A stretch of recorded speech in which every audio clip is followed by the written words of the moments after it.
For the longest time, ang talagang kulang or naging kulang sa Gilas Pilipinas ay ang kakulangan nila sa height or sa bigs in general. Pero fast forward to 2026, it seems like parang nasobrahan pa nga, parang ang daming bigs ng Gilas Pilipinas ngayon na talented na talagang pwedeng ipasok sa lineup. And with Japet Aguilar recently retiring, nagkaroon ako ng realization na parang si Junmar, meron pa rin siyang value, meron pa rin siyang lugar dito sa Gilas team na to. And you could possibly take Japet's spot as the veteran mentor big sa team na to. So magbibigay ako ng 3 reasons sa video na to, 3 compelling reasons kung ano yung benefits of having Junmar Fajardo sa Gilas team na to. And I understand, okay? When I say this, hindi ko to sinasabi para magbigay ng argument na dapat si Junmar Fajardo every game naglalaro, dapat 20 minutes mahigit, dapat starter, etc. I'm saying this in a context na si Junmar Fajardo kasi is the GOAT of the PBA. One of the better or is the best center right now sa Pilipinas. Outside of, the international boys like Kai, QMB. Well, I think Junmar technically is better than QMB. Pero anyway, internationally speaking kasi iba yung laro. Pero gusto ko lang sabihin talaga na si Junmar, yes, pwede siya maging veteran mentor, but at the same time, pwede pa rin naman siya mag-contribute against teams like, Vietnam, Taiwan, Singapore, yung mga Southeast Asian teams, maybe to some extent other Middle Eastern countries na mas kaya natin palagan. Pero of course, he's going to struggle against teams like, Australia, New Zealand.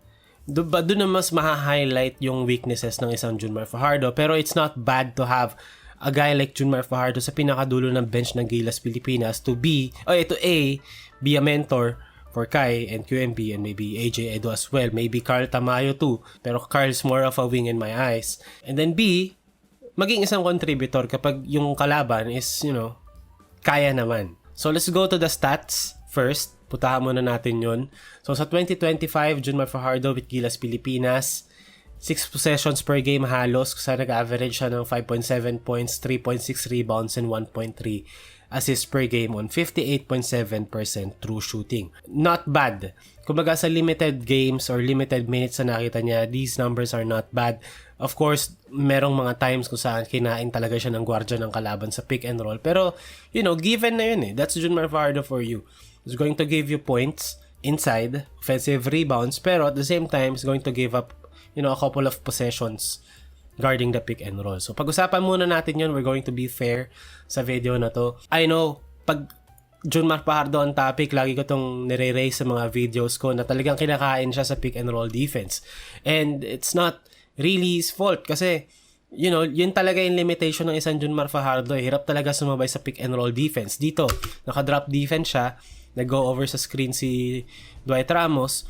Talagang yan yung mga tira na ipamimigay mo na kung ikaw si Junmar. Kasi kung si Junmar, i-contest niya to, libre naman yung role and it's up to this guy to, defend the very tall roller of Saudi Arabia. So, laging inaatake ng mga kalaban si Junmar sa pick and roll. Kasi yan talaga yung weakness eh. Siya yung, kumbaga, weakest link sa defense ng Gilas. Yung drop defense niya. For other countries, madali for them to pull up from 3 kasi hindi naman sila Pilipino na ewan ko ba anong meron sa atin, hindi tayo makashoot. Hindi talaga shooter tong bansa na to for some reason. That's why our bigs as well, diba, like Junmar, hindi trained to defend in the perimeter.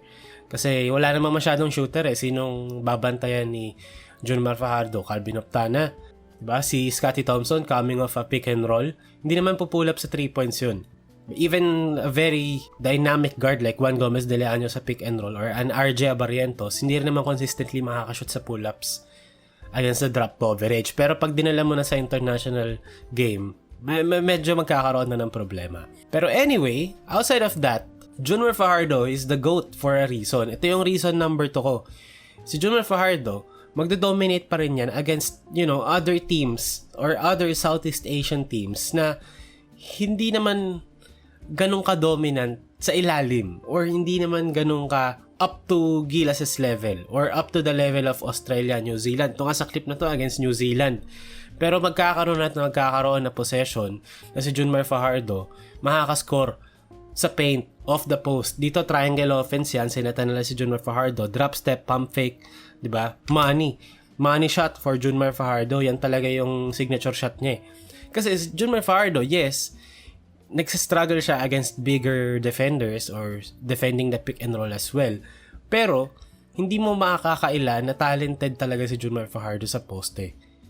Yung mga nagsasabi na si Junmar malaki lang, mga hindi nila alam sinasabi nila. Hindi nila na-identify kung bakit magaling si Junmar Fajardo. Hindi pa nila alam kung ano yung dapat nilang tignan sa basketball.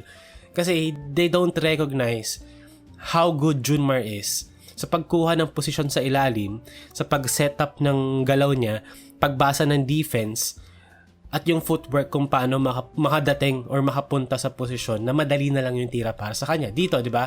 Ito yung early work, tinatrabaho niya na kagad yung defender niya na malaki, halos kasing height niya. Tinatrabaho niya na agad. Para pagdating ng cross screen dito, okay, malalim na si Junmar. And, drop step, okay, hinarang ni Junmar yung braso niya para hindi makakontest yung kalaban. Diba? Hindi mo pwedeng sabihin na malaki lang si Junmar. Tinatrabaho talaga ni Junmar yung points niya. Eh mataas yung IQ niya, maganda footwork niya, and yung touch ni Junmar Fajardo, grabe. So, ayun.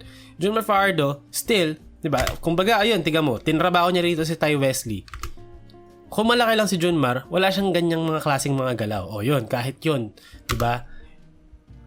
Tinutok pa ni Junmar yung puwet niya para hindi makakontest si Ty Wesley. Yun yung mga maliliit na bagay. Keeping his balance, using his footwork, IQ, positioning, tinatrabaho niya ng maaga yung mga defenders para mailagay niya yung sarili niya sa posisyon kung saan ile-lay up na lang niya. And against, teams like Guam, malaking bagay to have Junmar Fajardo, at least sa pinakadulo ng bench, to give this Gilas team easy 2 points kapag nagsastruggle sila to execute. Kasi yes, Kai Sotto, QMB, AJ Edu, gusto natin yan nasa loob at all times, yung tatlong yan, either or. Pwede nga paghatian na lang nilang tatlo yung yung minutes sa front court eh.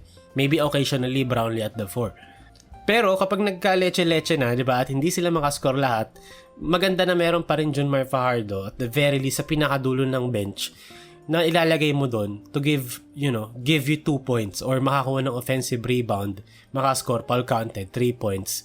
Natapos mo na yung run, yung scoring drought. And, off court, diba, pwede yan turuan si Kai Sotto sa practice, mga kanyang mga tricks. Alam natin yung pump-fake ni Junmar Fajardo, yung sa taas ng ulo ng defender. Diba, ginagawa na rin ni Kai Sotto ngayon. Yun yung mga bagay eh. Yung mentorship ba? Na, kumbaga, there's someone to look up to. Kung ikaw si QMB, ikaw si Kai, ikaw si AJ.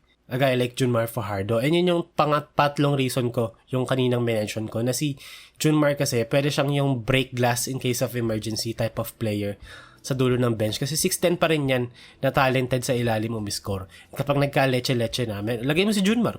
Kumuha ka ng 2 points, Junmar. Diba? Buhatin mo kami rito sa scoring dot na to. At least makascore ka man lang ng 5 points. Eh di kung makascore yung kalaban, ganun talaga eh. So I think meron pa rin value ang isang Junmar Fajardo na ma-include sa Gilas lineup. I just hope sana, diba, makompleto yung front court na Kai, AJ, QMB, and then Junmar. Kumbaga yun yung apat for me.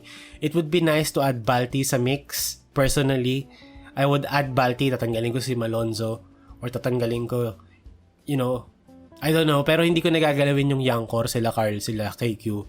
Maybe I would add Balti as the 5th guy. Experiment, ipaglaruin ulit ng kwarto si Balti internationally. Pero to have Junmar there, I think is still very important for this team kasi A, perfect siya sa triangle, B, 6'10 pa rin siya, and C, kaya niya kumuha ng easy 2 points kapag walang makascore sa team na to. So, ayun lang naman. Itong video na to, ine-explore lang naman natin. Hindi naman to, utos or hindi naman to very solid na idea. Ine-explore lang natin. Ganun naman tayo lagi dito. Ideas. And I don't think it's a bad idea na isali pa rin si Junmar at the very end of their bench para sa Gilas Pilipinas.